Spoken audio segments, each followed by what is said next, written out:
Time now to talk rural news. Colin Hurst, Fed Farmers Vice President in Waimate in South Canterbury this morning. Colin, good morning. Good morning, Ryan. Good to see you. Hey, what's going on with this nitrate emergency that ECAN's declared? Very good question. Look, nitrates are an issue, no question about it. And we've known about this for a number of years. In fact, the nitrogen showing up in some of the wells go back to the 60s elevated levels. Look, the farming community have been on board with us on the journey. And we've just been working to try and make or reduce it. So fertiliser's been dropping.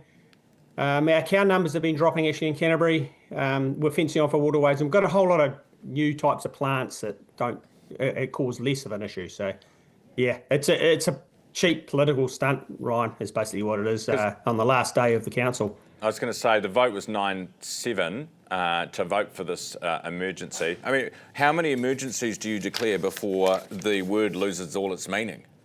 Yeah. That's a good point. Yeah. All right. Well, let's move on from that then. It's as you say, it is an issue. It's been an issue for a very long time. How are things faring heading into spring? We saw the stats out earlier this week. Farmer confidence is up.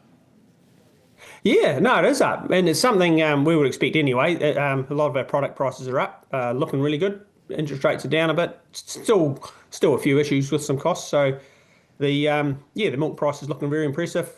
It looks like there's going to be a good price there with the announcements from Fonterra, and the meat price is looking good. Looking really positive. Yeah, because we've got the results from Fonterra. I think it's next week, if I'm not mistaken. When does, just so people know, when we talk about these record payouts and the for the season, when do farmers get paid? How often do they get paid? When would you start to see some of that money not only paying down debt, but also hopefully flowing through into the wider economy? Yeah, it's a very good question, and I think the key with this is the confidence that farmers have got, and this is a really good result with this confidence survey.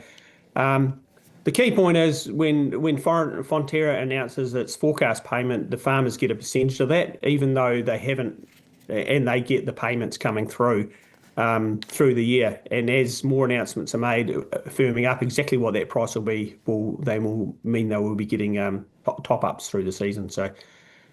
Yeah, no, it's really positive. I suppose one of the things that is a bit of a highlight or a bit of an issue, and this is about the confidence of farmers to invest in the future of their farms.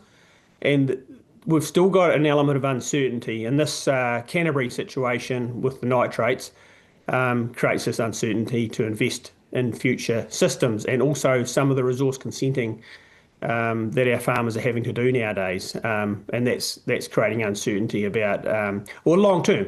Essentially, when you want to consent, you want to have the certainty that you can get that consent to do whatever you need to do on your farm for a number of years. So there's still a bit of a black mark there, and we're looking to the government to tidy some of this stuff up, Ryan. All right, appreciate your time this morning for a real update, Colin. Colin Hurst, Fed Farmers Vice President. Time is 19 away from 9. If you didn't catch up with this from late yesterday, I released...